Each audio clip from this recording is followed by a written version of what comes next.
le technicien en charge du suivi, du pilotage, du montage de cet écoquartier de Crouy. Voilà, donc je ne vais pas anticiper sur la réunion. Il va y avoir un petit point d'avancement, une petite présentation de l'avancement général du projet. Mais sachant qu'aujourd'hui, le but, c'est pas de vous, entre guillemets, vous balancer de l'information, mais c'est vraiment d'interagir, de discuter ensemble. Et pour vraiment la réunion plus réunion d'information sur l'avancée plus précise du projet, qui a financé quoi, qui a pris quoi en charge, quelles sont les échéances à venir, ce sera le 17 mars à 18 h dans la salle polyvalente, derrière la mairie, dans le centre du village. Et donc aujourd'hui, c'est vraiment plus une volonté de concertation, de discuter ensemble, de connaître les attentes de chacun sur... Est-ce qu'on va dire ça va changer quelque chose? Après, si... ça ne change rien, ça sert à rien. Si ce que vous êtes... Alors, il y a déjà eu une concertation. Voilà, ça dépend de ce que vous allez dire. Il y a déjà eu une... C'est un projet au très long cours, hein, ça met du temps. Peut-être que certains étaient déjà là aux premières concertations qui ont lieu en 2012. Et donc c'est à ce moment-là qu'a été décidé le fait de faire du logement, qu'il y aurait des petits commerces, une mixité entre des logements individuels et des petits collectifs, de l'organisation des rues. Tout ça, clairement, aujourd'hui ça a été figé, ça a été acté. Suite à ces réunions de concertation et suite au travail ensuite qui a été fait avec les élus et avec l'aménageur de la zone, qui est la CEDA, qui est une société d'aménagement au niveau départemental. Mais par contre, après, pour tout ce qui est relatif, donc là aujourd'hui on va parler des espaces publics. Donc là vous voyez qu'il y a un plan... Mais aujourd'hui, quand on est verger, quand on est jardin pédagogique, quand il y a un espace en haut, c'est pas marqué, mais c'est jeux pour enfants, il y a cette zone de clairière, c'est plus sur la façon d'y vivre, de s'y projeter, d'y aller ou pas, de s'y arrêter. Qu'est-ce qui vous intéresserait d'installer sur les lieux? Enfin, clairement, c'est de l'aménagement de zones naturelles et de parcs. C'est plus la remise, il n'y aura plus de remise en cause du nombre de logements et du fait qu'il y aura des logements à cet endroit-là, clairement. Mais bon, pour tout ça, je vais laisser la parole à notre bureau d'études qui nous accompagne, qui vous expliquera justement tout ce dont on va pouvoir discuter aujourd'hui. Après, je ne sais pas si monsieur le maire ou monsieur le vice-président, vous voulez ajouter quelque chose, un mot sur le quartier et le projet. Non, je pense que ça fait une bonne introduction. Oui. Il y a Philippe Derain, le vice-président à l'habitat, et Claude Platrier, le maire de Crouy. Pour faire suite à la réunion qu'on a eue la semaine dernière, qui était très instructive, d'ailleurs, c'était un condensé des plans qui sont affichés là-bas. Moi, j'ai trouvé le projet très bien réfléchi, très cohérent, pas surchargé. Je n'ai pas du tout d'objection, au contraire. Au contraire. Je trouve que c'est un embellissement notoire. Bon, bien sûr que pour la commune, il faut bien se rendre compte que lorsque les plantations, enfin, vous allez en parler, lorsque les plantations seront faites, l'entreprise doit une garantie de repousse pendant un an, minimum. Moi, j'avais souhaité 5 ans, ça a fait sourire. Enfin, bon, on en reparlera. C'est pas encore acté, ça c'est du... Ça c'est du technique. On a l'expérience de la rue qui est juste ici, le long de la maison de retraite et puis des nouveaux lotissements. Il y avait des arbres jusqu'au rond-point qui sont tous morts et ils n'ont jamais été remplacés. Ils ont été arrachés, enlevés et ils ne sont pas remplacés. Or le PADD, le plan d'aménagement, etc. Vous avez entendu Madame Véronique Ancien qui suit ça de près, qui s'est exprimée. Merci Véronique. Moi, je n'ai pas plus à dire que le projet, je le trouve très intéressant. Je vous remercie du travail que vous avez accompli. Si tu veux. Et donc, je laisse la parole à Urban Ecoscope qui fait partie du partenariat de toute l'équipe de maîtrise d'œuvre qui nous accompagne. Donc il y a Arval qui ne sont pas là aujourd'hui, mais c'est des architectes paysagistes techniques. Et par il y a partenaire. Urbacité qui est plus maintenant présent. Donc mesdames, je vous laisse la parole. Merci, bonjour à tous. Donc effectivement, nous on représente l'entreprise Urban Eco. On est écologue et paysagiste, donc aux côtés de l'équipe de maîtrise d'œuvre des espaces publics et de qualification des lots. Alors très rapidement, j'ai préparé que quelques diapos, parce que l'idée c'est de pouvoir partager avec vous. Alors pas du projet d'aménagement, on l'a dit, le projet d'aménagement il est très largement avancé. Aujourd'hui, pour vous parler réellement technique et en toute franchise, on a un certain nombre de dossiers de consultation des entreprises qui sont en cours. Donc ça veut dire que sur la phase 1, et vous verrez que c'est un projet phasé, forcément, ce type de projet, il se fait sur un temps long. On n'est pas dans l'année prochaine, toutes les entreprises arrivent et aménagent 100% de la zone. Évidemment que non. Il faut faire arriver les logements progressivement, intégrer les espaces publics. Donc même cette première phase, si une fois que elle a démarré en travaux et qu'on voit qu'il y a des choses qui ne vont pas, on est en capacité de faire évoluer. On n'est pas dans un projet qui est dessiné complètement, il y a un plan guide, il y a des ambitions et un programme défini à l'échelle de l'ensemble de la zone, mais il y a une capacité de continuer à intervenir et à faire évoluer, bouger.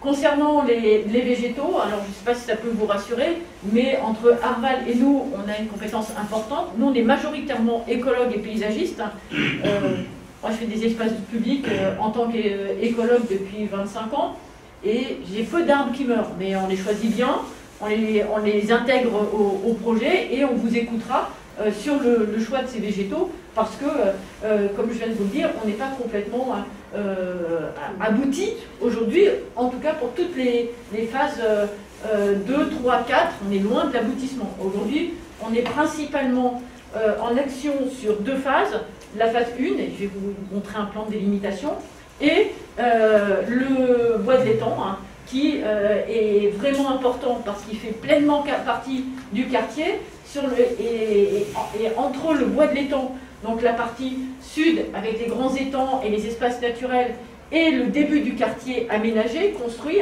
il y a une zone d'interface d'entre-deux qui va faire l'objet particulièrement de nos échanges. On a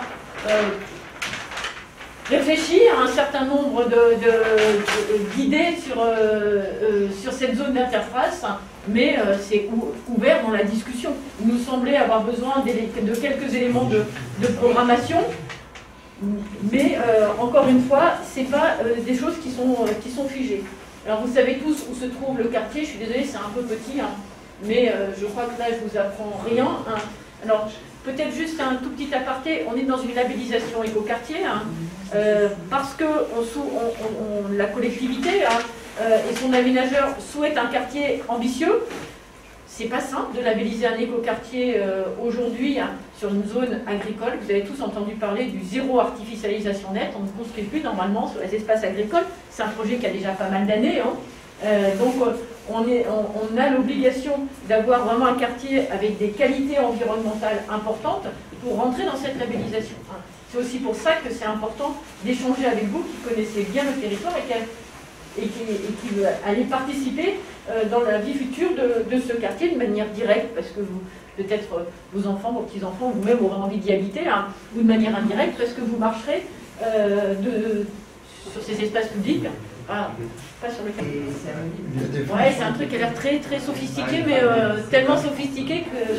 Tu connais le truc, toi, Pierre? Voilà. Ah oui. Il suffit de demander. Si vous avez un problème, vous me demandez. Voilà. Et puis il faut reculer un peu la table pour que ce soit plus gros. Plus vous reculez, plus c'est bon. Voilà, voilà. Et vous soulevez encore un peu. Soulevez encore un peu. Voilà. Ah, génial. C'est mieux, merci tout le monde. Ben, je le fais tous les jours. Ouais, chacun son métier, on ne peut pas tout savoir faire.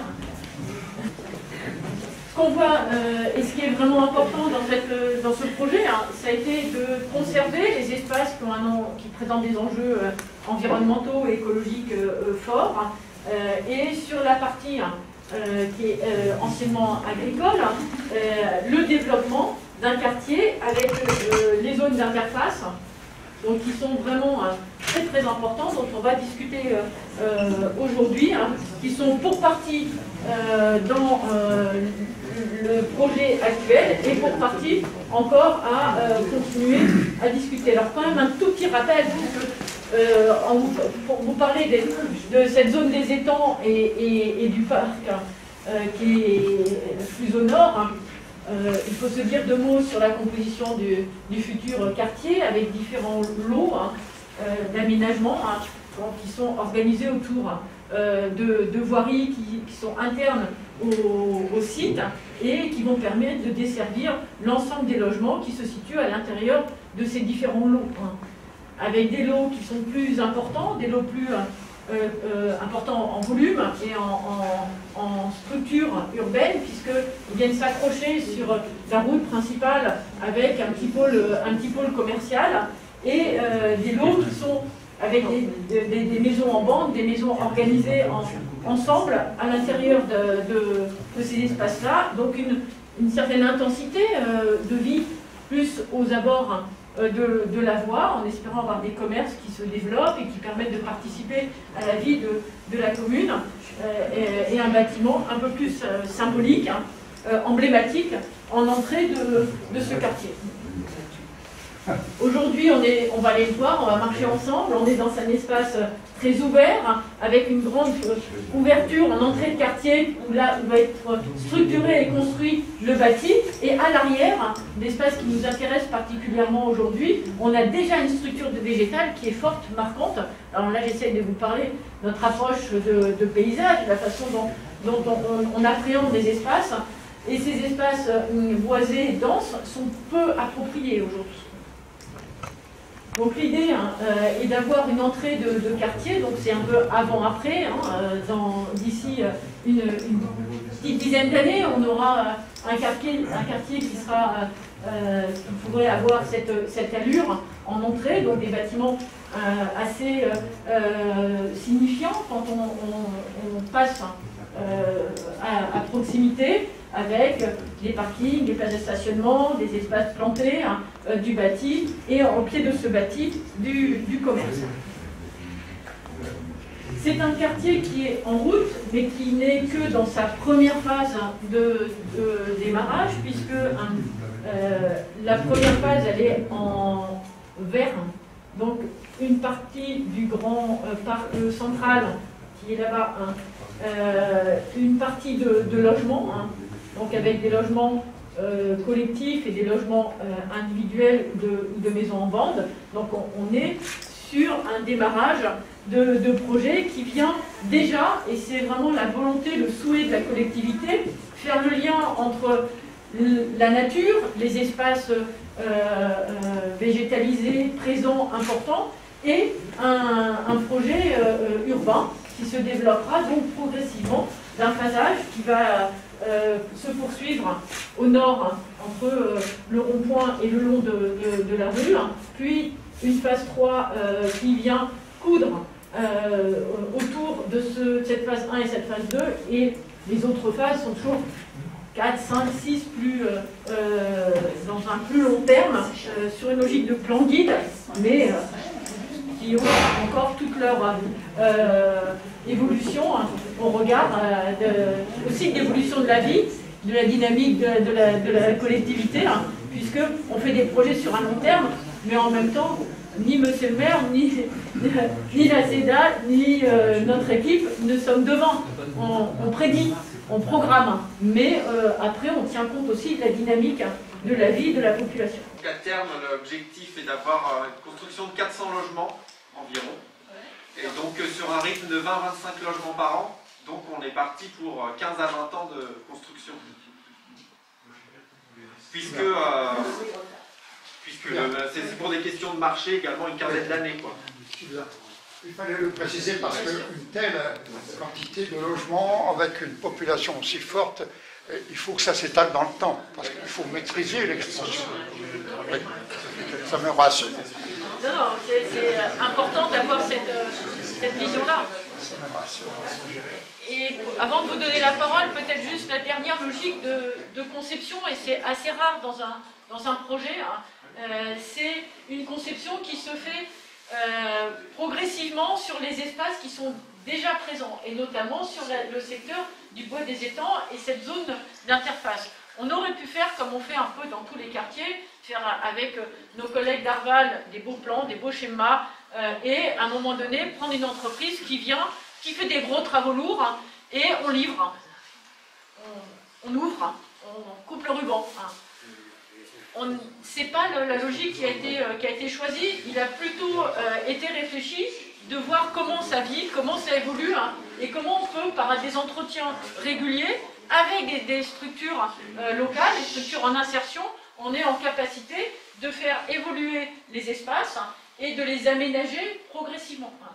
Donc c'est plutôt, et c'est comme ça aussi qu'on peut changer notre fusil d'épaule si on se trompe, si on voit que finalement les choix qui sont faits ne sont pas exactement, ne donnent pas le résultat qu'on avait escompté, mais on est en capacité de faire évoluer. Donc on est plutôt sur un projet dans le secteur du bois des étangs et la zone d'interface, sur laquelle il faut qu'on propose une intervention un peu plus importante.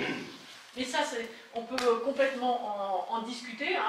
C'est vraiment d'être dans l'entretien. Donc on phase. On a eu une première phase d'entretien en 2020-2021 qui a été très cadrée. On est allé avec les entreprises sur le terrain vraiment quasi imparables pour choisir ce qui était abattu, ce qui était replanté, là où on favorisait la végétation plus aquatique, plus hélophyte, créer des vues, créer des cheminements. Donc les étapes suivantes, donc là on a travaillé, pardon, je voudrais être plus détaillé, avec les entreprises à revaloriser les verts. J'ai eu quelques abattages, assez peu, on les a vraiment choisis, mais des arbres soit qui étaient dangereux, soit qui coupaient complètement la vue entre les chemins et les étangs, parce que ce qui est aussi sympa quand on va près des étangs, c'est de les voir. Là aujourd'hui c'était très fermé, donc mais je rappelle que j'avais mis une petite carte avec les ambitions, les enjeux écologiques au tout début. On a des obligations réglementaires qui fait qu'on doit préserver les enjeux écologiques du territoire, des oiseaux, des papillons qui sont présents sur le site, des chauves-souris. Donc on préserve une partie des bois et on ouvre une autre partie. Et sur cet espace central, on commence à préfigurer des espaces plus d'usage. Donc plutôt sur ces espaces-là, on se balade, on écoute, on regarde, on appréhende les espaces de nature, alors que dans cette zone d'interface, on commence déjà à avoir des possibilités d'action plus importantes. Donc pour le moment, c'est simplement un espace qui a été ouvert et qui pourra devenir en partie une prairie et en partie d'autres aménagements. De la même façon, on a travaillé une zone un peu plus ouverte ici en centre, parce qu'on peut avoir plaisir à pique-nique là, mais pourquoi pas un peu plus en cœur de parc ou en cœur de bois. Donc on préfigure des chemins et en bordure des chemins, des espaces plus ouverts. Donc tout ça étant de la gestion, on n'a pas de pelleteuses importantes qui viennent, c'est vraiment un travail fin du quotidien. Ensuite, il y aura un certain nombre de plantations complémentaires qui vont avoir lieu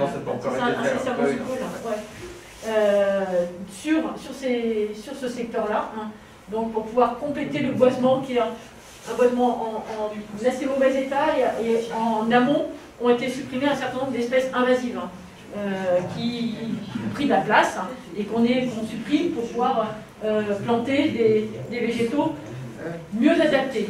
C'est aussi le moyen de tester les végétaux qui vont bien pour le reste du projet.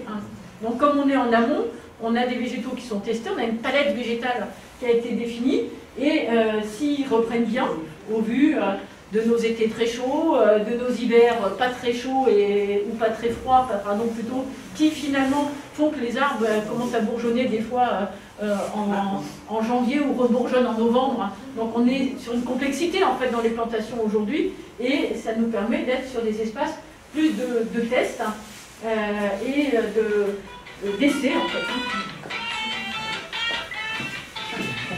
Et sur la partie, donc progressivement, on ira vers un projet qui aura un entretien régulier, mais assez léger, avec une végétalisation adaptée au site. Les ambiances qu'on propose, qu'on présente sur ce bois des étangs, c'est une ambiance très naturelle. Donc en bas, au milieu, c'est le retravail des zones de roselières, les zones de prairies, les zones de haies denses qui sont à proximité du chemin. Et on commence à amorcer des espaces plus d'usage, plus d'intensité du quotidien, avec une double proposition. Et là, on va vous laisser vous exprimer sur cette double proposition. D'une part, des espaces de promenade avec une pédagogie, des espaces pour apprendre, pour comprendre, pour aller un petit peu plus loin dans simplement la promenade, donc pouvoir installer des petits modules pour écouter, pour mieux voir, pour comprendre, tout en mettant parfois à distance avec des espaces de ganivelle, comme on a ici quand on est sur des espaces en renouvellement. La ganivelle, c'est cette petite clôture en bois qui limite et qui n'entrave pas non plus la vue, juste ça permet de comprendre que pour le moment on n'y marche pas. Donc ça c'est la première façon d'approprier ces espaces autour des chemins. Et les autres, la deuxième façon qu'on propose d'approprier, et on est en attente en fait de savoir si vous aimeriez participer à cette dynamique de quartier, qui est que dans l'espace d'interface, qui est ici. Et ce qui est vraiment important dans ce projet, ça a été de conserver les espaces qui présentent des enjeux environnementaux et écologiques forts. Et sur la partie qui est anciennement agricole, le développement d'un quartier avec les zones d'interface, donc qui sont vraiment très très importantes, dont on va discuter aujourd'hui, qui sont pour partie dans le projet actuel et pour partie encore à continuer à discuter. Alors quand même un tout petit rappel pour vous parler de cette zone des étangs et du parc qui est plus au nord. Il faut se dire deux mots sur la composition du futur quartier avec différents lots d'aménagement qui sont organisés autour de voiries qui sont internes au site et qui vont permettre de desservir l'ensemble des logements qui se situent à l'intérieur de ces différents lots.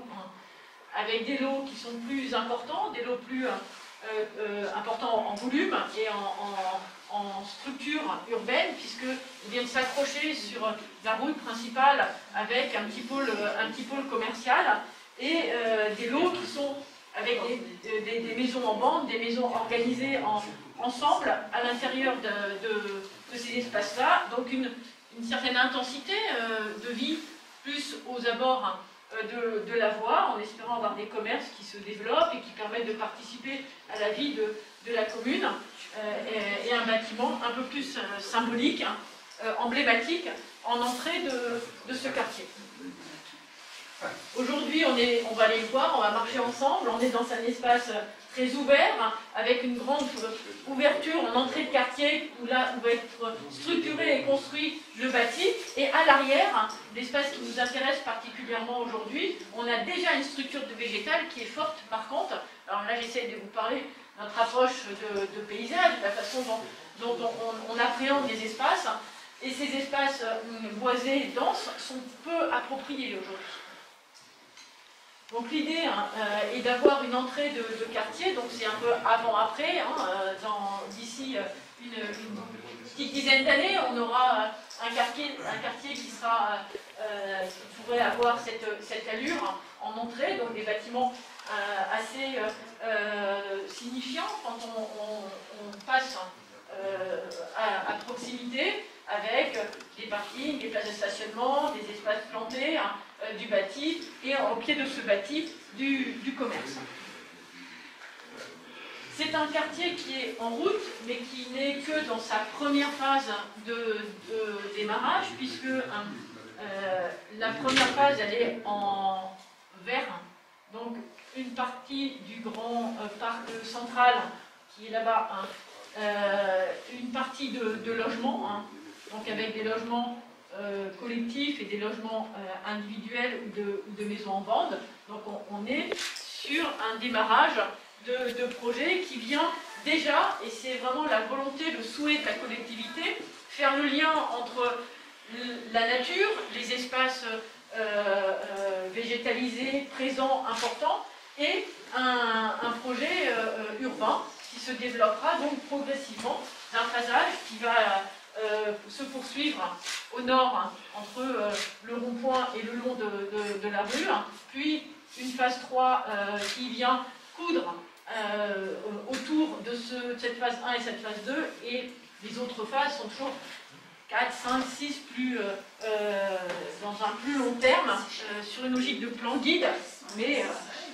qui ont encore toute leur évolution au regard aussi de l'évolution de la vie, de la dynamique de la collectivité, puisqu'on fait des projets sur un long terme, mais en même temps, ni monsieur le maire, ni la CEDA, ni notre équipe ne sommes devant. On prédit, on programme, mais après on tient compte aussi de la dynamique de la vie de la population. Sachant qu'à terme, l'objectif est d'avoir une construction de 400 logements environ, et donc sur un rythme de 20-25 logements par an, donc on est parti pour 15 à 20 ans de construction. Puisque c'est pour des questions de marché également une quinzaine d'années, quoi. Il fallait le préciser parce qu'une telle quantité de logements avec une population aussi forte, il faut que ça s'étale dans le temps, parce qu'il faut maîtriser l'extension. Oui. Ça me rassure. Non, c'est important d'avoir cette vision-là.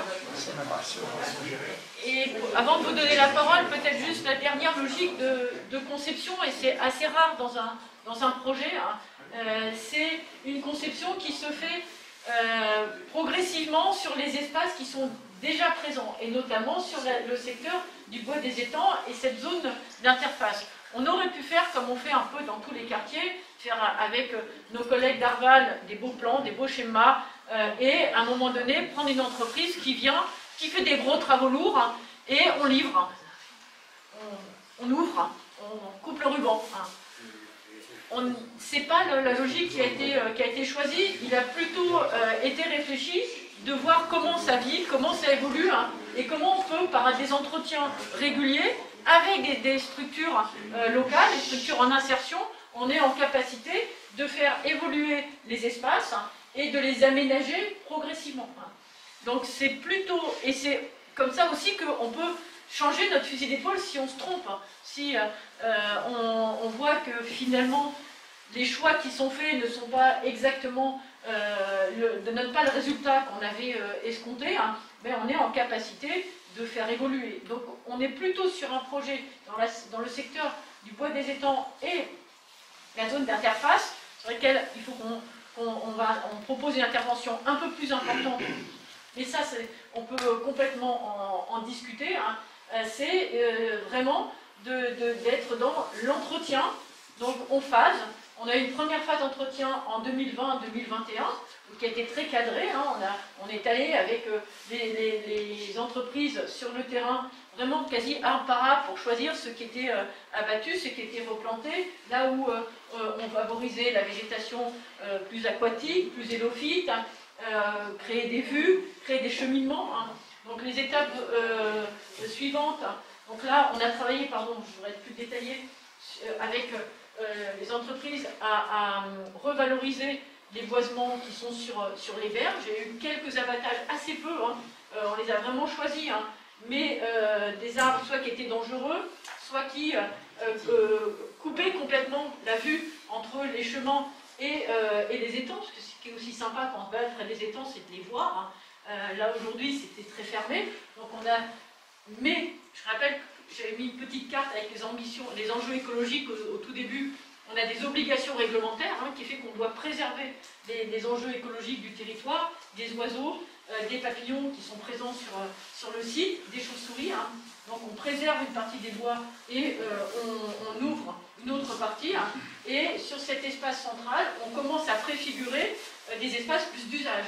Donc plutôt sur ces espaces-là, on se balade, on écoute, on regarde, on appréhende les espaces de nature, alors que dans cette zone d'interface, on commence déjà à avoir des possibilités d'action plus importantes. Donc pour le moment, c'est simplement un espace qui a été ouvert et qui pourra devenir en partie une prairie et en partie d'autres aménagements. De la même façon, on a travaillé une zone un peu plus ouverte ici en centre, parce qu'on peut avoir plaisir à pique-niquer là, mais pourquoi pas un peu plus en cœur de parc ou en cœur de bois. Hein. Donc on préfigure des chemins et en bordure des chemins, des espaces plus ouverts.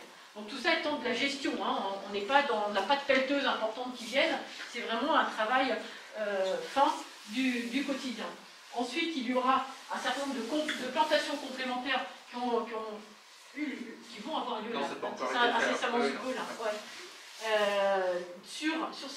Sur ce secteur-là, hein. Donc pour pouvoir compléter le boisement qui est un boisement en assez mauvais état et en amont ont été supprimés un certain nombre d'espèces invasives hein, qui ont pris de la place hein, et qu'on supprime pour pouvoir planter des végétaux mieux adaptés. C'est aussi le moyen de tester les végétaux qui vont bien pour le reste du projet. Hein.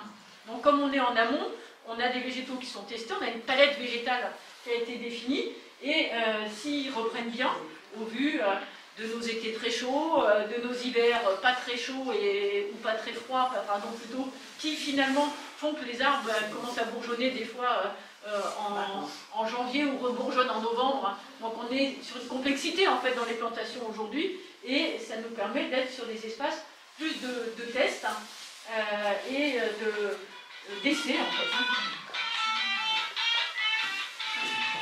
Et sur la partie, et donc progressivement, on ira vers un projet qui aura un entretien régulier, mais assez léger, hein, avec une végétalisation adaptée au site. Les ambiances qu'on propose, qu'on présente sur ce bois des étangs, hein, c'est une ambiance très naturelle. Donc en bas, au milieu, c'est le retravail des zones de roselières, hein, les zones de prairies, hein, les zones de haies hein, denses hein, qui sont à proximité du chemin. Et on commence à amorcer des espaces plus d'usage, plus d'intensité hein, du quotidien, hein, avec une double proposition.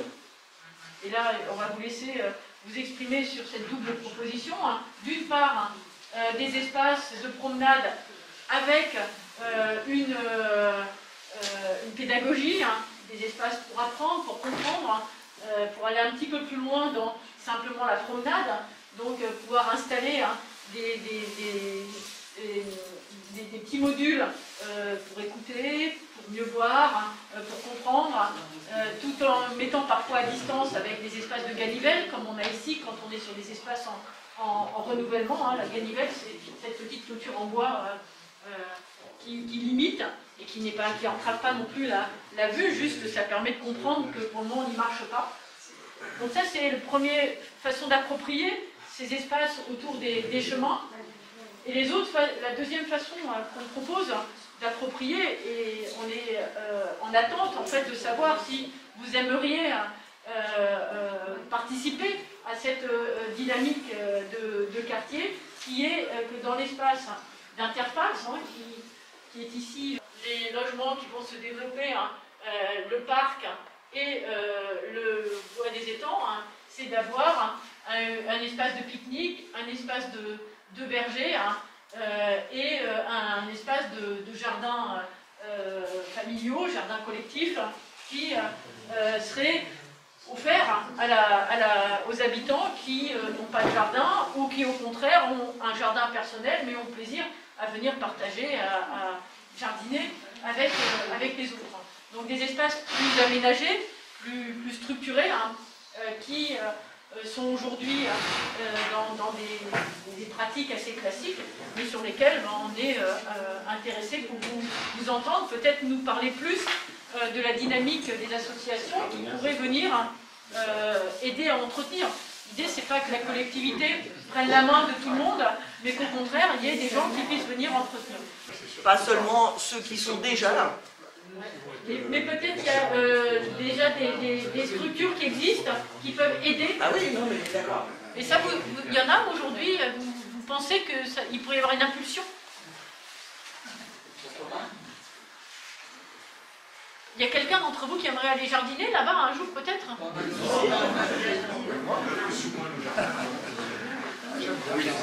Est-ce que vous avez estimé un petit peu les coûts d'entretien de ces espaces? Parce que bien évidemment, ça sera probablement à la charge de la commune.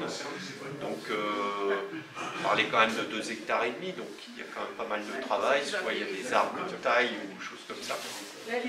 J'allais vous dire que c'est un peu un pari. Quand on fait un verger, on a deux solutions.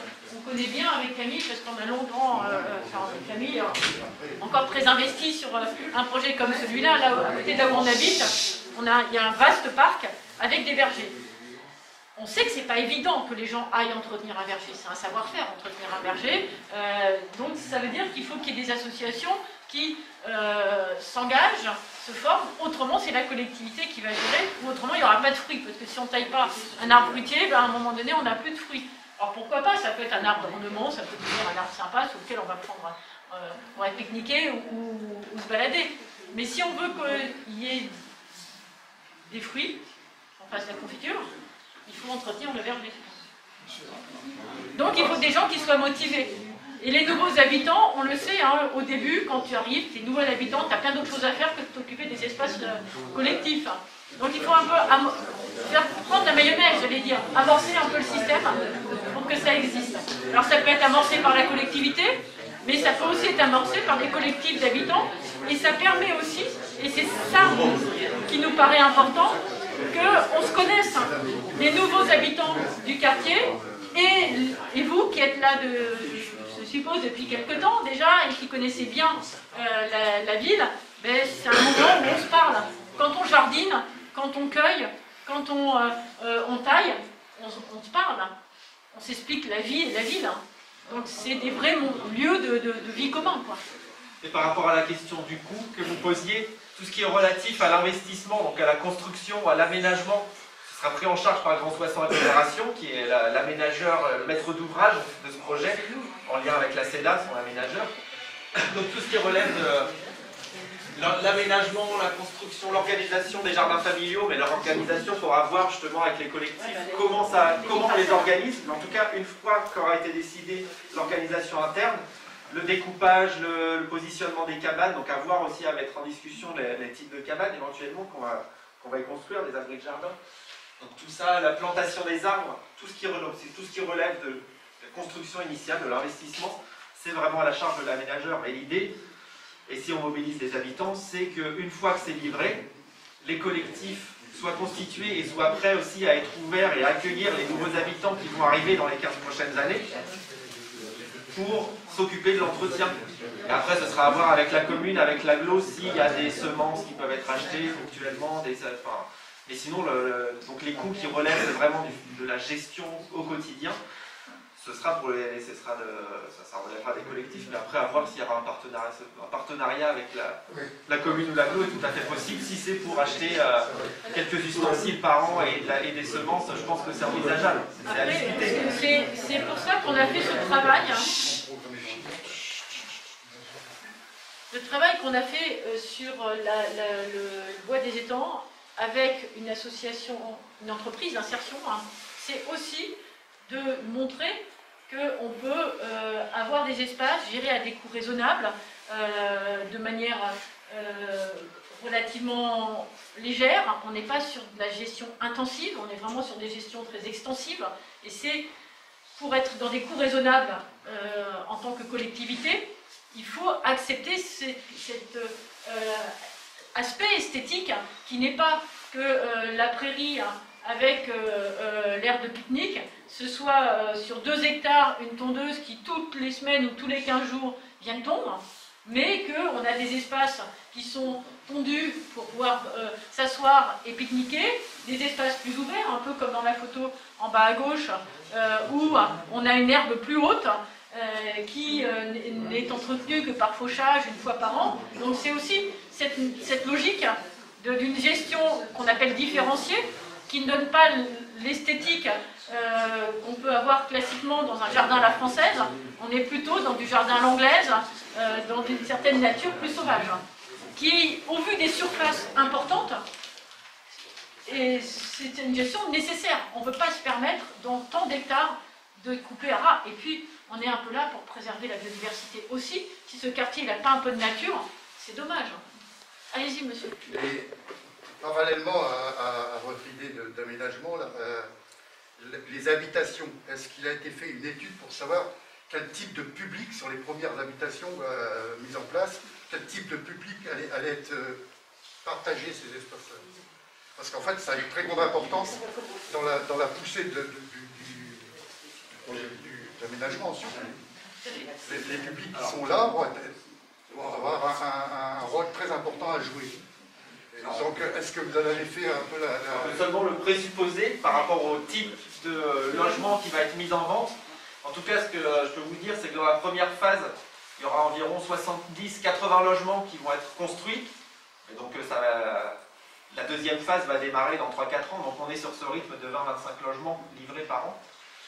Et donc, il y aura une trentaine de logements de dits intermédiaires, les immeubles à 2 étages, comme on a vu sur le dessin qui avait été fait. Donc, on sera à 11 mètres de hauteur avec le toit. Donc, ce sera des immeubles de 2 étages. Et on aura sinon une quarantaine de maisons individuelles qui seront mises en vente de façon libre à qui veut bien l'acheter. Donc, c'est là que c'est compliqué de répondre à votre question derrière, puisque ça va dépendre des personnes qui vont se montrer intéressées. Et en tout cas, dans cette première phase, la quasi-totalité des logements seront de l'accession libre à la propriété, et il y aura 15 ou 20 logements qui seront du logement locatif à niveau intermédiaire, qui sera accessible à 80% de la population. Donc on sera très majoritairement, on sera sur 80% de logements en accession libre à la propriété et une vingtaine de logements où on est sûr que ce sera du locatif. Donc en accession à la propriété et en locatif, ce sera des crouissiens tout à fait classiques, entre guillemets, j'ai envie de dire, ou des néo-crouissiens, des personnes qui d'un côté auront la capacité d'acheter des maisons neuves. On sera dans les prix à peu près de ce qu'on peut trouver dans l'ancien sur la commune. On est dans le prix du marché, hein. On est dans le prix du marché, ouais. La fourchette, c'est quoi, le prix du marché? Alors, c'est pas encore complètement défini, donc, mais on devrait être autour de... On espère pouvoir sortir à 180 000 € pour une maison de 100 à 150, une centaine de mètres carrés sur un terrain de 300 mètres carrés. C'était 160. C'est sûr. Malheureusement, on a du mal à... Malheureusement, les matériaux en ce moment et les contraintes de vente et les nouvelles normes. En fait, on est sur deux problématiques par rapport au chiffrage. La première, c'est effectivement la disponibilité des matériaux. En ce moment, les matériaux ont beaucoup monté, que ce soit le béton ou le bois. On est sur 15 à 20% de prix supplémentaires sur la construction, hein, partout en France, et particulièrement à Paris et dans le nord de la France. Et l'autre coup, c'est effectivement les normes, la RE 2020, la réglementation thermique 2020, hein, elle impose des logiques de construction qui sont plus compliquées techniquement, avec beaucoup de rupteurs thermiques pour consommer moins. Mais ça veut dire aussi que les gens vivront mieux dans leur logement parce qu'il y aura moins de problématiques, il n'y aura pas, j'espère, de problématiques thermiques. On a une gestion des eaux pluviales intégrale sur le quartier, à la parcelle, donc c'est aussi des choses qui coûtent moins cher dans l'entretien futur. Donc on dépense un tout petit peu plus en amont pour dépenser beaucoup moins en aval. C'est ça la logique d'un écoquartier. Oui. C'est-à-dire que l'investissement permet de limiter le coût de fonctionnement. Si et seulement si c'est bien fait, donc avec des coûts un peu plus élevés, et si on arrive à trouver un fonctionnement plus participatif. Et vous avez raison, on ne sait pas qui sera là, on ne peut pas le savoir, enfin, on ne sait jamais à l'avance qui va acheter, ce serait trop simple. Par contre, ce qu'on sait, c'est qu'en typologie de logement, on a effectivement des gens qui vont avoir leur propre logement et peut-être pas très intéressés par les espaces collectifs tout de suite, peut-être après, quand ils seront installés, quand leur jardin sera fait. Mais on a aussi un bâtiment plus collectif, on a la moitié des bâtiments plus collectifs, avec des gens qui n'auront pas d'espace de jardin. Donc qui pourront venir approprier des espaces collectifs, à la fois le petit bout de parc qui sera déjà en cours de réalisation, et il est réalisé assez tôt, ce petit bout de parc, parce qu'en fait il gère une bonne partie des eaux pluviales. Donc du coup, on a l'obligation de démarrer tôt dans l'aménagement et surtout les espaces d'interface qui sont collés à leur quartier, collés à leurs nouvelles habitations. Sachant que je vous invite à revenir, en espérant que vous êtes disponible, à la réunion du 17 mars à 18 h, où là vraiment on parlera plus des espaces privatifs. Aujourd'hui, l'idée c'était de parler des espaces publics, et donc comme vous l'avez compris, surtout des espaces publics, c'est essentiellement le parc et le bois et l'espace de nature. Il y a certes les rues, mais on en parlera tout ça, on en parlera plutôt le 17 mars, des logements qui vont être construits et de l'organisation urbaine, on va dire vraiment urbaine, toute la partie nord du quartier. Mais simplement pour préciser quand même que les maisons vont être dans le côté qualitatif justement et investissement initial important. Elles vont être en fait en pierre massive. Ce ne sera pas juste du parement. Le parti pris, on est parti avec un architecte qui est spécialisé là-dedans, l'atelier Perrodin, ça s'appelle, et qui l'ensemble de la phase 1 va être construite en pierre massive. On espère que ce sera de la pierre locale, mais après on est soumis aux questions de marché et de l'offre qui sera faite, mais bon, on espère au moins que ça viendra de l'Oise, si ça ne peut pas venir de Sémon et de la carrière de Pour vous Noyant. donner un ordre d'idée, il y a 2 ans, on aurait eu beaucoup de mal à construire ça en pierre massive, parce que la réglementation thermique ne reconnaissait pas, ça pourrait être absurde de dire ça, mais ne reconnaissait pas la pierre comme étant un matériau écolo-sourcé.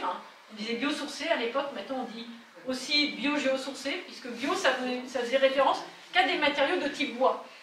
Et le choix qui est fait ici, c'est plutôt de trouver un matériau, pas forcément le bois, parce que les prix du bois en ce moment ont beaucoup monté, puisque tout le monde construit en bois, et un matériau qui est proche de la cohérence du territoire, donc un matériau en pierre. Et il y a eu tout un travail qui a permis de faire reconnaître ce matériau comme étant un matériau écologique, ce qui est vrai, puisque il tient sur très longtemps et il offre une qualité de vie agréable en intérieur, bien meilleure que le béton et encore plus que les isolants classiques qu'on peut avoir. Allez-y, j'ai une maison qui va avoir 100 ans dans 2 ans, et en fait elle est en pierre ici, et l'été, même s'il fait 35 dehors, j'ai 25 dans la maison, sans problème. Et l'hiver, c'est exactement ce qu'on recherche en fait, puisque aujourd'hui, on recherche la thermique d'hiver, mais aussi beaucoup la thermique d'été. Exactement. C'est-à-dire que de gérer le pic de chaleur, où dehors on ne tient pas trop bien parce qu'il fait chaud, on espère avoir suffisamment d'arbres pour que ça apaise un peu, mais ça apaise pas complètement, et qu'à l'intérieur du logement, on est, comme vous le dites, et vous pourrez venir expliquer ça aux futurs habitants, que cette inertie thermique de la pierre, elle est géniale pour ce besoin. Je vous propose qu'on se laisse peut-être 15-20 minutes de discussion, parce que l'idée c'était d'aller sur le Et terrain après, aussi voilà. ensemble. Il y avait un monsieur qui voulait, avant que je Allez-y. vous propose de prendre des prises de parole. Voilà, on se donne 3-4 Monsieur, vous minutes. aviez une remarque? Les rails, ils restent toujours les rails. Les rails, alors vous parlez des rails qui sont de l'autre côté. Alors, à l'heure actuelle, les rails, donc il faut savoir que cette voie n'est pas, contrairement à ce qu'on pourrait croire, Elle n'est pas désaffectée. elle n'est pas désaffectée. Enfin, elle est désaffectée, mais elle est toujours. SNCF Réseau souhaite le maintenir dans son giron. Et ce qui n'est pas forcément mal, parce que quand on voit le nombre de camions qui rentrent et qui sortent par jour de la verrerie de Voreau, on pourrait se dire que ce serait pas mal de remettre une bonne partie de ces camions sur 2-3 trains, d'un point de vue écologique et circuler aussi. Le fait que ça abîme, toutes les voies de circulation de Crouy, de Soissons, de Pufy, tous ces poids lourds qui passent, ça les sollicite sacrément, en plus du gaz à effet de serre, etc. Donc à l'heure actuelle, à la fois la verrerie de Voreau et la SNCF Réseau gardent ces rails pour remettre un jour les trains, des camions sur les trains éventuellement. Ça se fait pas à l'heure actuelle, mais bon, sachant qu'on passe à côté d'une zone d'activité. À ceci près que nous aurions souhaité pouvoir démonter la voie. Bon, enfin, il y a des intérêts contradictoires, on va dire, parce que si on démontait la voie à partir de la rue Léonatier, ça nous ferait un accès derrière l'école des Clémenceaux en passant par les Là, c'est mieux pensé que... Voilà, là, je rejoins votre pensée. Oui. Parce que là je voulais parler d'aménagement sur plusieurs années. Tout votre projet est cohérent. Sauf que depuis le départ, on a relevé un problème d'accès. Donc, les problèmes de circulation rue Léonatier. Donc, ici, on est dans un entonnoir. Et ça, vous le savez. Donc, savoir comment vous comptez aménager le quartier de la même façon que vous aménagez maisons, appartements et quartier. Au niveau routier, comment allez-vous Si je peux me permettre, on a déjà fait des pré-études, si vous voulez. Il y a eu un cabinet, je ne sais pas si Serval, c'est vous peut-être qui avez déjà fait une étude de circulation. Il y a eu une étude de circulation spécialisée par un cabinet spécialisé. Là, on n'a pas évoqué, je me permets de le rappeler, que l'accès du lotissement se fait à partir du rond-point et de la rue Pressoir-Chevalier. Il n'y a aucun accès de la rue Maurice Dupuis. Il y en aura un à terme. Il y en a un terme dans les communes. Et aussi, monsieur Maurice, est-ce que vous ne pensez pas que la rue Pressoir-Chevalier est trop étroite? C'est pas ce qu'a montré l'étude. Elle va être élargie. Elle va être élargie. Ça veut dire que ça ira jusqu'à la gendarmerie? Elle va être élargie jusque-là, la rue Chevalier. Oui, mais du coup, ça sert à... C'était pas l'objectif aujourd'hui. En fait, le 17, on répondra à toutes vos questions et on vous donnera les éléments avec les coupes de voirie, etc. Donc il n'y a pas de souci. Hein. On a prévu de le faire. La rue Léonatique, pour les enfants qui vont à l'école, c'est très dangereux. Il y a des flammes qui vont à l'école, sont obligés de repartir chez eux parce qu'ils sont trempés. Et c'est la vérité. Et ils sont obligés sur la route pour traverser la frontière, elle est passée là. Et puis on fonce dans les murs, les rues Léonatique. C'est pas qu'un mur que. Moi, ça fait 30 et quelques années que je suis là. Des murs qui sont enfoncés, hein.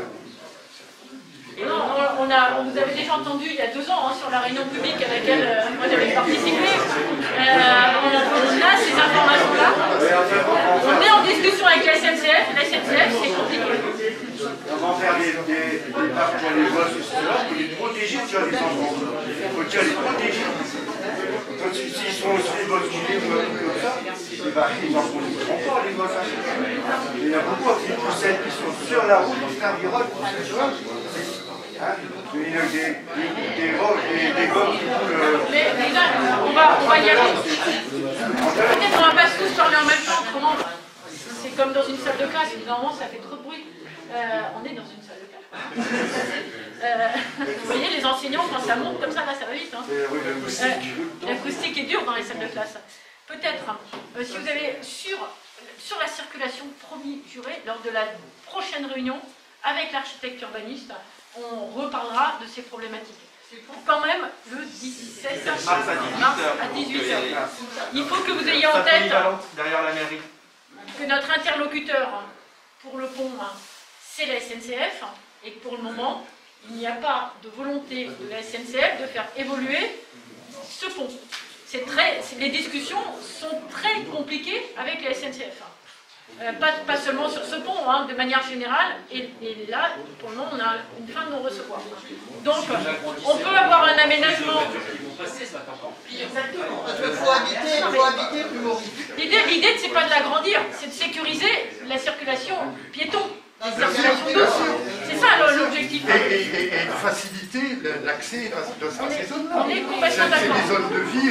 Donc, on vous montrera, la prochaine fois qu'on vous voit, c'est les éléments qui ont été réfléchis dans ce sens. Là, on est plutôt sur la verdure. Si ce n'était pas que la verdure et la partie plus urbaine, notre collègue architecte serait là. Nous, on est moins compétents en architecture. Par contre, moi j'ai une question. Allez-y, madame. Alors, moi, ça n'a rien non plus à voir avec vos étangs. Je voulais savoir comment ça se fait qu'on ne nous a pas concerté l'entreprise Maillard et qu'on nous prend tout. On nous prend carrément nos bâtiments, l'entreprise, nos jardins. Comment ça se fait? Comment ça se fait qu'on est dans le projet alors que nous, on a déjà dit, vous dites que vous nous écoutez, mais je suis désolée, ça fait quand même 3, 4 fois, 5 fois qu'on vous dit qu'on ne partira pas. Comment ça se fait? Et en plus, sur votre projet, c'est marqué que s'il n'y a pas d'accord à l'amiable, on va être exproprié. Je peux vous le montrer noir sur blanc, c'est écrit. Hein. Parce qu'à l'heure actuelle, le projet a été construit de telle sorte que donc on a un partenariat avec un aménageur, et ce partenariat avec l'aménageur ne porte pas sur l'emprise de l'entreprise. Donc, le quartier... Vous allez faire une route dans l'entreprise Maillard? Non. Oh bah si, on a plein de vos projets, des routes dans l'entreprise. Ah, mais ça, c'est des plans à terme.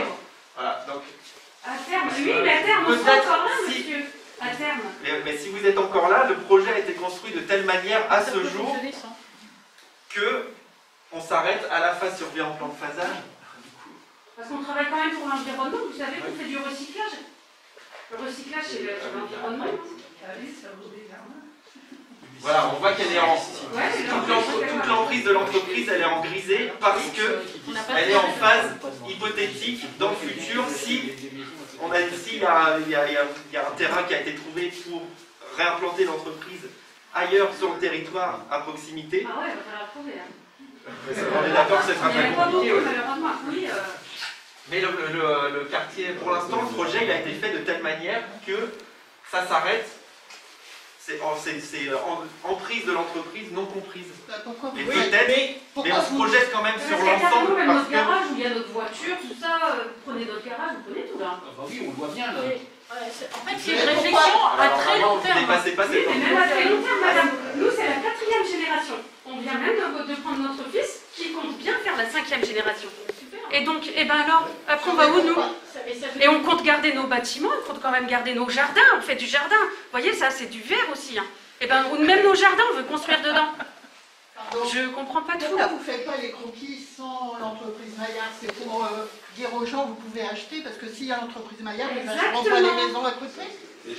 Ils vont vendre avec les projets sans l'entreprise. Voilà. Tout à fait, je suis tout à fait d'accord. Comme ça, les gens ne sauront pas qu'il y a une entreprise juste à côté. Ça serait pas vendeur. Par assister aux réunions de concertation, on avait signalé la présence de l'entreprise Maillard qui occasionne éventuellement du bruit, et puis la visibilité n'est pas forcément joyeuse, et il avait été décidé une emprise verte, de façon à ce que les animaux qui sont dans les bois au-dessus puissent continuer à circuler et venir dans les temps le plus le long de la ligne SNCF. Or, moi j'ai découvert à l'enquête publique que cette voie verte avait été supprimée et qu'on empiétait sur l'entreprise Maillard. Si vous vous arrêtez parce que Maillard reste, que devient la voie verte? Il n'y en aura pas, puisqu'il y a des habitations dans le violet, là, jusqu'au bord. Dans le plan actuel, il n'y en a pas, en effet, mais on est à une phase où si il n'y a pas de possibilité de mettre l'entreprise Maillard à un autre endroit sur le territoire, où en effet, probablement, on arrivera à une solution où on refera cette coulée verte et un espace tampon entre l'entreprise. Faites-le déjà, nous, on n'a pas envie de bouger. Faites-le déjà, lancez-vous dans vos projets. C'est historique dans ce cas-là. Je suis désolée, nous on a envie de... Non, bien sûr, on va les rentrer nos bennes après, monsieur. Ça c'est... Pour l'instant, les bennes elles sont là parce qu'on n'a pas plus de place, il faut qu'on fasse du rangement. C'est dangereux quand même. C'est dangereux, mais après elles ne sont pas non plus sur la route. Hein. Elles ne sont pas sur la route nos bennes. C'est plus dangereux que les néonatiers. Exactement. On les voit bien sur le côté que les néonatiers et les bagnoles quand les gosses vont à l'école, tout ça, c'est vraiment dangereux. Hein. Moi j'ai toujours dit, hein. Les gens qui ont un gosse qui va tout le temps en l'air, moi quand je suis trop tard, j'ai peur. Hein. On va faire un sens unique. Mais on a entendu, monsieur. Ah oui, mais j'ai entendu, mais c'est pas assez répété. C'est pas assez répété. Alors, moi, est-ce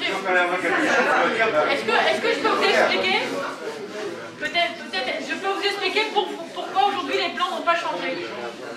On va y aller, hein. Dans 5 minutes, on parce que moi j'étais venue pour les routes, je n'étais pas venue pour le... Parce que sur la feuille, c'était pas marqué, sur la feuille, c'était marqué sur les espaces publics. Oui, par espace public précisé en plus, je sais. Moi, les routes, c'est les routes pour moi. Ce que je te vois, donc j'irai sur ça. Avant de sortir, je vous explique pourquoi les plans sont toujours cela. Quand on fait un projet d'aménagement, on a des obligations réglementaires. Donc la zone d'aménagement concerté, qui a été votée il y a longtemps déjà, elle a fait l'objet d'une étude d'impact et d'un dossier de gestion de l'ensemble du site selon un programme. Pour sortir la première phase et voir si ce quartier peut se développer, on ne peut pas modifier ces études-là. C'est pas pour autant qu'une fois que les permis de construire... C'était avant de les faire les études alors dans ce cas-là. Alors là, je sais pas, c'est pas moi qui était là. Mais pour autant, aujourd'hui, mais aujourd'hui, une fois que les permis de construire dans cette phase-là sont déposés, on a la capacité, et il faudra de toute façon, puisque les études sont trop anciennes, donc il faudra refaire ces études réglementaires. Et à ce moment-là, je pense qu'on rebattra les cartes, et on a entendu ce que vous dites. Je pense que l'aménageur l'entend, les collectivités l'entendent, et je conçois pardon que ce soit long et bizarre que ça ne change pas. Pour autant, ça peut changer. Oui, parce qu'on a déjà eu aussi des projets sans l'entreprise Maillard. Et maintenant, tous les projets qu'on voit, il y a l'entreprise Maillard dedans. Si, à la dernière réunion, à la dernière réunion, il n'y avait pas l'entreprise Maillard. Il y avait un projet avec l'entreprise Maillard. Si l'entreprise Maillard, vous êtes d'accord, monsieur? Il y avait bien un projet, si l'entreprise Maillard voulait bien céder l'entreprise, et il y avait aussi un autre projet, si l'entreprise Maillard ne laissait pas. Donc on laisse depuis le début de la ZAC, vous êtes inclus dans le périmètre réglementaire. Non.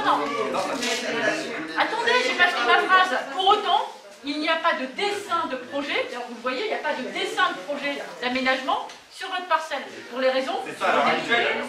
Je vais lui montrer, c'est sur le long terme que.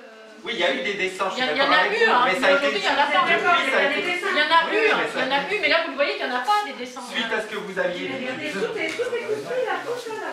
Oui, ça c'est l'entreprise Maillard, là c'est nos jardins. Je le sais, je suis venu assez souvent sur le terrain pour savoir où vous êtes là. C'est pas normal. Vraiment, les On avait demandé on a eu un rendez-vous avec monsieur Thévenin qui est venu nous voir. Justement, c'est ce que j'allais vous demander, normalement, les On directeurs a du eu, service économique. on a eu, et on devait revenir vers nous, on n'est jamais revenu vers nous. Mais monsieur Thévenin, lui, nous a bien dit que non, c'était pas du tout dans le projet de prendre l'entreprise, qu'on ferait peut-être même une route sur le côté de l'entreprise pour pouvoir y accéder peut-être plus par derrière au lieu du devant. On avait vu tout ça avec monsieur Thévenin, et donc il y aurait aussi une zone boisée à côté de l'entreprise pour le bruit, pour la vue et tout ça. On a vu tout ça, et puis en fin de compte, quand on a les projets, tout est pris. J'ai une hypothèse. Si vous en êtes d'accord, et c'est d'ailleurs pour ça que M. Thévenin a pris contact avec vous, et je suis d'accord avec vous qu'il faut qu'on revienne vers vous, et on a mis trop de temps à revenir vers vous. Bien sûr, parce que là, bientôt c'est construit, et vous êtes toujours pas Ah, bientôt, c'est entre 15 et 20 ans. Oui, non, mais lui, enfin, nous, dans 15 et 20 ans, on est encore là. Mais avant de faire vos projets, il faut bien qu'on voit. minimum correctement pour que ça fasse un accès à l'école. Il paraît qu'ici, ça a été vendu l'étang pour faire des parcelles. Oui, c'est privé. Un accord avec le propriétaire pour le droit de passage jusqu'à l'école. Sécuriser les berges. Et sécuriser les berges, oui, donc il y a un travail. Non, moi, ce que j'espère, ce sera que ce soit un projet solidaire et social, et j'espère que ça sera aussi intergénérationnel quand les gens vieillissent, que d'avoir des logements peut-être plus petits mais plus confortables quand les enfants sont sortis du nid, et puis de ne pas se déraciner de Crouy parce qu'ils sont viscéralement attachés à ce village.